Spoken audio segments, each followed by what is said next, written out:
Happy International Women's Day. To celebrate, I've created a non-comprehensive list of the women who directly had a large impact on my life. This list consists of family, friends, celebrities and artists, and a few characters and historical figures who have also inspired me. Without ado, let's begin by thanking the women in my family. I want to start by thanking my nans. I was lucky enough to grow up with 3 loving grandmothers, all of which are still with us today. My Nanny Marlene, Nanny Sally, and great-grandmother Nanny Gwen. Nanny Marlene was and is the most influential woman in my life. She was the one family member I would go to for any problems I faced, and the one who reminded me the most just how loved I am, and how I should love myself as much as she loves me. Nanny Marlene is a badass Welsh woman who always finds a way to giggle during any situation. Unfortunately, she had a stroke a few years ago and struggles with both her mobility and speech. She finds it easier to speak in Welsh nowadays, her first language, and she's the reason I've started using Welsh, adding it to the end of my entries and videos. Rwan digarw di, Nanny Marlene. Nanny Sally was also an important figure in my life. She was always there for me when I was ill, taking me to hospital, giving me Lucozade when I had to stay home. I stayed with her at the weekends during the time I spent in a specialised children's hospital because of my mental health and anxiety. Her flat may be a mess and she may be seen wearing mismatching shoes, but she never fails to put a smile on your face. Her mother, Nanny Gwen, was also a big part of my life growing up. She's an artist and has always told me I'm her successor, which is some big shoes to fill. She always encouraged my queerness and creativity, and also taught me all about paganism and our family's connection to it. She is the reason I'm a pagan today. She's still going strong in her late 80s, even though her memory is fading. She still finds ways to remind me of how beautiful I am, and I remind her how beautiful she is too. I love you, Nanny Gwen and Nanny Sally. I also want to thank my younger sisters, though they're not women yet, being 15 and 12 respectively. I felt they needed to be mentioned because they inspire me every single day.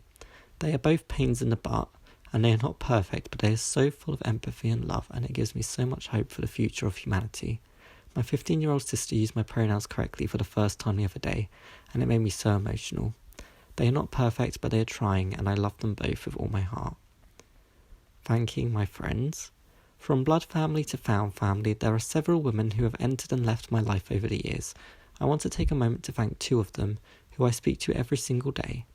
Firstly, I want to thank Tash. She is my spiritual twin, sister, and also a distant cousin of mine. I've known her for practically my entire life, and she's always there, though, through everything.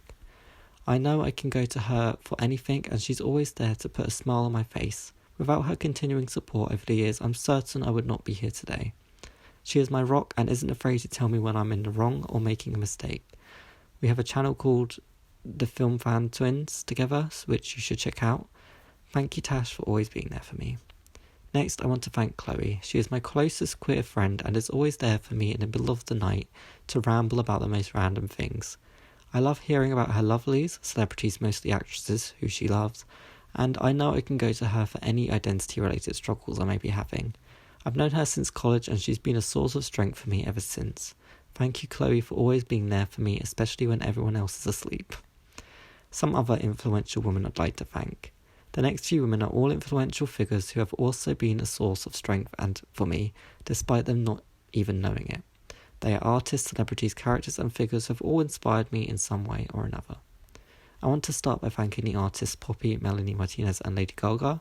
All showed me through their music how powerful it is to spread love and to be yourself. Poppy helped me through some really rough moments in my life, especially when coming to terms with being non-binary with her song Am I a Girl? Melanie, who I was lucky enough to see in concert with Tash, taught me that it's okay to be a baby and express yourself however you like. And Lady Gaga taught me that even with fibromyalgia, we can do anything we dream of. I want to also thank Angelia Nang, the first ever trans woman to win in the Drag Race franchise and land inside of the first Drag King to win a Dragula season, for showing me there is a place in this world that accepts the talents of queer women and gives me hope that there is a place in this world that accepts me. I want to thank the YouTubers Lindsay Holiday and Lavender Town for always providing awesome content, Betty Boop and Jessica Rabbit for teaching me how powerful femininity can be, the Disney princesses for teaching me about kindness and strength, Pinkie Pie from My Little Pony for teaching me it's okay to be a little mad sometimes, and thank you to the women in history who came before us to make the world a better place. Last but not least, I want to thank all the doctors and nurses who have helped me over the years with my medical problems. Thank you Sarah, Alice, Pauline, Dr. Leahy and Dr. Tan for always supporting me, and thank you to all the women who follow me on social media and are reading this blog and listening to this video. You help me continue doing what I love to do. So thank you to all the women in this world who spread nothing but love. I wish you all a bore da, brunhanda or nosda, wherever you are in the world. And again, happy International Women's Day.